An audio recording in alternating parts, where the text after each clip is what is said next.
It's Matt here from Simcoe Toyota. We're in Chicoutimi, Quebec. It's minus 31. We brought up a 2010 Tundra with 312,000 kilometers. We're going to give it a cold start test.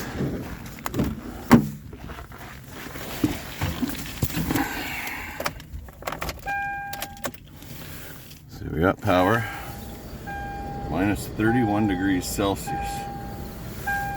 See what happens.